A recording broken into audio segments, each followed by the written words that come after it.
மீண்டும் கரூர் சென்ற சிஎம் விஜய். கரூர் பிரச்சாரத்தின் கூட்ட நெரிசலில் உயிரிழந்த குடும்பத்துக்கு அரசு வேலை கொடுத்த சிஎம் விஜய். இதுல ஹைலைட்டான விஷயம் என்ன அப்படின்னு பாத்தீங்கன்னா, வழக்கம் போல தீய சக்தி திமுகவையும் தீந்து போன சக்தி அதிமுகவையும் வச்சு செய்த சிஎம் விஜய்.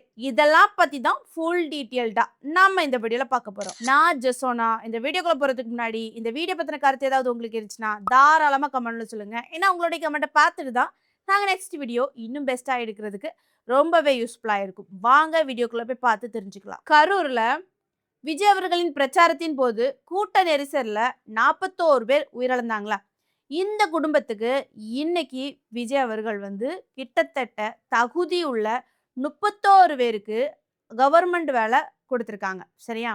அதுவும் எப்படி கொடுத்துருக்காங்க அப்படின்னு பார்த்தீங்கன்னா, ஒவ்வொரு குடும்பத்தில் ஒவ்வொருத்தங்களும் வெவ்வேறு விதமாக படிப்பு படிச்சிருப்பாங்க. ஒவ்வொருத்தங்க நல்லா டிகிரி முடிச்சிருப்பாங்க, ஒருத்தங்க 12th முடிச்சிருப்பாங்க, ஒருத்தங்க 10th முடிச்சிருப்பாங்க. அப்படி அவங்களுக்கு என்னென்ன வேலை உண்டோ அதை எல்லாத்தையுமே பிரித்து கிட்டத்தட்ட 31 பேருக்கு வேலை கொடுத்துருக்காங்க. சரியா? அதில் ஒருத்தங்களுக்கு ரொக்க பணமாக கொடுத்துருக்காங்க. இது எல்லாமே மதுரை ஹைகோர்ட் தற்காலிகமாக அனுமதி கொடுத்து தான் இந்த வேலையுமே விஜய் அவர்கள் கொடுத்துருக்காங்க. சரியா? இது அவங்களுடைய வாழ்வாதாரத்தில் ரொம்பவே யூஸ்ஃபுல் அப்படிங்கிற மாதிரி தான் சொல்லி ஆகணும். ஏன் அப்படின்னு பார்த்தீங்கன்னா, ஒருத்தங்களாம் பேசியிருந்தாங்க அன்றைக்கி நியூஸில்.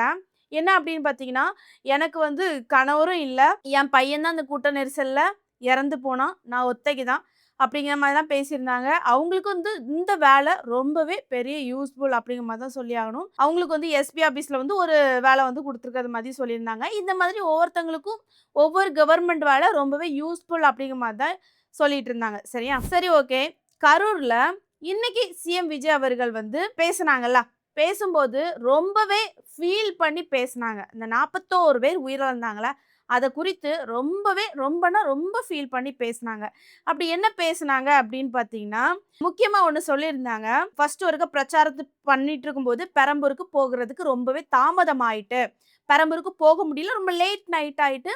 அப்போ உடனே அங்கே போலீஸ் அதிகாரிகள் என்ன சொல்கிறாங்கன்னா, இங்கே இனி பிரச்சாரம் பண்ணாதீங்க, ரொம்ப கூட்டம் க்ரௌட் அதிகமாக இருக்குது அப்படிங்கிற மாதிரி இன்ஃபார்ம் பண்ணனால சரி, ஓகே, நம்ம கேன்சல் பண்ணுவோம்னு சொல்லிட்டு கேன்சல் பண்ணிவிட்டு போயிட்டேன். அதுக்கப்புறம் அடுத்த நாமக்கல் பிரச்சாரத்தின் போது பெரம்பூரில் வர முடியல, அதுக்கான ரீசன் சொல்லிட்டு மன்னிப்பு கேட்டேன் அப்படிங்கிற மாதிரிலாம் அழகாக சொல்லியிருந்தாங்க. மெயினாக சொல்ல பாயிண்ட் அதுதான். லேட் ஆகிட்டு நாமக்கல்லை முடிச்சுட்டு கரூருக்கு போகிறதுக்கு ரொம்ப லேட் ஆகிட்டு. ஆனால் எங்கேயுமே எந்த அளவுக்கு போலீஸ் அதிகாரிகள் இந்த அளவுக்கு வரவேற்றது கிடையாது. ஆனால் கரூர் போலீஸ் அதிகாரிகள் விஜய் அவர்களை அந்த அளவுக்கு வரவேற்று, அப்படியே அந்த மெயின் பாயிண்ட் உள்ள நுழைய முடியாது, அந்த அளவுக்கு கூட்ட நெரிசல் இருக்குது, அப்படியே உள்ள பிரச்சாரத்துக்குள்ள போய் கூட்டிட்டு போய் கொண்டு பத்திரமா சேஃப்டியா கொண்டு விட்டாங்களாம். அதுதான் சிஎம் விஜய் அவர்கள் சொன்னாங்க, நான் போலீஸ் அதிகாரிகளை அந்த அளவுக்கு நம்பினேன், ஆனா அவங்களே எந்த கரூர்ல அந்த அளவுக்கு கூட்ட நெரிசல் இருக்குதுல்ல, அந்த அளவுக்கு மக்களுக்கு பாதுகாப்பு இல்லை, ஆனா எனக்கு அப்பம் புரியல, இப்பம் புரியுது அப்படிங்கிற மாதிரி ஒரு விஷயம் சொல்லியிருந்தாங்க. இன்னொன்னு என்ன அப்படின்னு பாத்தீங்கன்னா, மெயினா ஒண்ணு சொன்னாங்கன்னா, யாரோ ஒருத்தங்க சொல்லிதான் இந்த சம்பவம் நடந்திருக்குது அப்படிங்கிற மாதிரி சொல்லியிருக்காங்க. ஆனா இந்த 41 உயிர் போனதுக்கு காரணம் விஜய் அவர்கள் தான் அப்படிங்கிற மாதிரி நிறைய கட்சியினர்கள் என்ன பண்ணாங்கன்னா, பிரச்சாரம் கூட பண்ண ஆரம்பிச்சிட்டாங்க. சரியா? ஏன்னா விஜய் அவருக்கு ஓட்டு வரக்கூடாது, தமிழக வெற்றி கழகம் ஜெயிக்கக்கூடாது அப்படிங்கிற மாதிரி பிரச்சாரமே பண்ண ஆரம்பிச்சிட்டாங்க. இது வரைக்குமே நம்ம எல்லாமே பார்த்துட்டு இருப்போம். அதையும் தாண்டி ஒன்றும் இல்லைங்க, அதையும் தாண்டி 41 பேர் உயிரிழந்தாலும் அதையும் தாண்டி மக்கள் எல்லாருமே இவர் உண்மைதான், இவருக்கு மேலே தப்பு இல்லை, இவர் தான் ஜெயிக்கணும், மாற்றம் கண்டிப்பாக உண்டாகணும் அப்படிங்கிறதுக்காக மக்கள் எல்லாருமே சேர்ந்து நின்று ஓட்டு போட்டு அவரை ஜெயிக்க வச்சாங்க. சரியா? ஆனால் கண்டிப்பாக என்னை பொறுத்த வரைக்கும் கரூரில் 41 பேர் உயிரிழந்தாங்கள, இந்த உயிரிழந்ததுக்கு யார் காரணம் அப்படிங்கிற மாதிரி கண்டிப்பாக சட்டம் அவங்களுடைய கடமையை கண்டிப்பாக செய்யணும் அப்படிங்கிற மாதிரி தான் சொல்லியே தீர்வேன். அது மட்டும் இல்லாமல் சிஎம் விஜய் அவர்கள், அதாவது முன்னாடி அவங்க பிரச்சாரத்தின் போது தான் ஃபர்ஸ்ட் கரூருக்கு வந்தாங்க, மக்களை சந்திச்சாங்க. அதுக்கப்புறம் கரூருக்கு வரல. சிஎம் ஆனதுக்கப்புறம் முதலா கண்டிப்பாக நான் கரூர் மக்களை சந்திச்சே தீருவேன், கண்டிப்பாக அந்த உயிரிழந்த குடும்பத்தையும் காயமடைந்த குடும்பத்தினரும் நான் கண்டிப்பாக சந்தித்து அவங்களுக்கு மனசு விட்டு பேசணும் அப்படிங்கிற மாதிரி அவங்க இன்னைக்கு வந்திருந்தாங்க. வந்த சூழ்நிலையில அவங்களுக்கு கிட்டத்தட்ட 31 பேருக்கு கவர்மெண்ட் வேலை வாங்கி கொடுத்துருக்காங்க. ஒருத்தங்களுக்கு மட்டும் ரொக்க பணம் கொடுத்துருக்காங்க. சரியா? காயமடைஞ்ச குடும்பத்தினருக்கும் ஆறுதல் தெரிவிச்சிருந்தாங்க. இந்த மாதிரி நிறைய விஷயங்கள் வந்து பண்ணியிருந்தாங்க. சரி, ஓகே. இன்னைக்கு கரூர்ல வேற என்னதெல்லாம் நடந்துச்சு அப்படின்னு பார்த்தீங்கன்னா, அதாவது இன்னைக்கு இந்த நிகழ்ச்சி எப்படி ஏற்பாடு பண்ணியிருந்து, கிட்டத்தட்ட 5000 பேத்துக்கான இருக்கைகள் வந்து அமைக்கப்பட்டிருந்துச்சு. அதுவுமே யானாதானமா அங்க வந்து மக்களுக்கு வந்து உள்ள அலவுட் கிடையாது. கியூஆர் நுழைவுச்சீட்டு இருந்தா மட்டும் தான் அவங்களுக்கு அலவுடு. காரணம் என்ன அப்படின்னு பார்த்தீங்கன்னா, கூட்ட நெரிசல் ஏற்படாதுல்ல. அதுக்காக தான். சரி, இது ஒரு சேஃப்டியும் கூட. அப்படியே 5000 பேர் இருக்கைகள் 5000 பேர்த்தோட வச்சு இன்னைக்கு வந்து பேசியிருந்தாங்க. சரியா?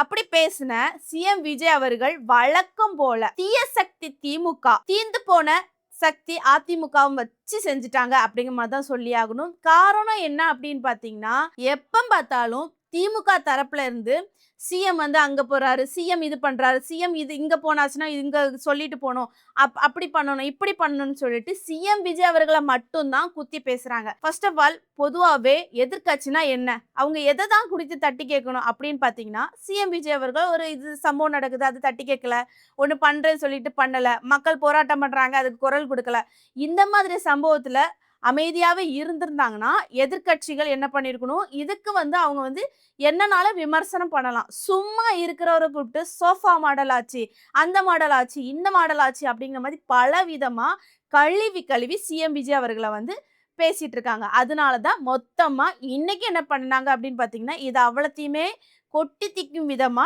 இன்னைக்கு பேசினாங்க. கரூர்ல வச்சு செஞ்சுட்டாங்க அப்படிங்கிற மாதிரி தான் சொல்லியாகணும். இன்னொன்னு என்ன அப்படின்னு பாத்தீங்கன்னா, எதிர்கட்சியினர்கள் வந்து ரீசெண்டா வந்து பேட்ஜ் ஒன்று குத்திருந்தாங்க. சரியா? வாயத்தொறங்க சிஎம் அப்படிங்கிற மாதிரி குத்திருந்தாங்க. இதுக்குமே நான் என்ன நினைச்சேன்னா, ஏன் சிஎம் விஜய் அவர்கள் இதுக்கு வாயை திறக்கவே இல்லை, இதை குறித்து எங்குமே பேசலையே, இந்த மாதிரி பேட்ஜை குத்திருக்காங்களே அப்படிங்கிற மாதிரி நான் நினைச்சேன். பட் அதுக்குமே விளக்கம் கொடுத்திருந்தாங்க. இன்னைக்கு வாயை திறங்க சிஎம் அப்படிங்கிற மாதிரி பேட்ஜ் குத்திருந்தாங்க. நான் வாயை திறந்து பேசினாலே ஓடி இருக்காங்க.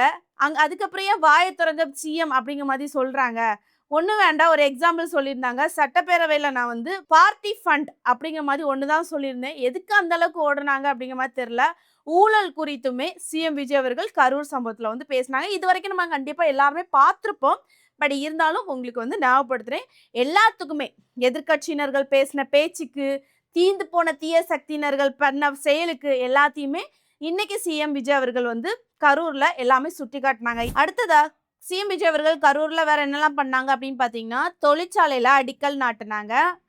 மணவாசி கிருஷ்ணநாயபுரம் அருகே பேர் என்ன அப்படின்னு பாத்தீங்கன்னா, எவர்வான் கேத்தரி ஃபுட்வேர் பிரைவேட் லிமிடெட். சரியா? 1700 கோடிக்கு முதலீட்டு காலனி தொழிற்சாலைக்கு அடிக்கல் நாட்டினாங்க. சரியா? அது மட்டும் தான் பண்ணினாங்களா அப்படின்னு பாத்தீங்கன்னா, நினைவு சின்னம் அப்படிங்கிற மாதிரி பேசும்போது அறிவிச்சாங்க. சரியா?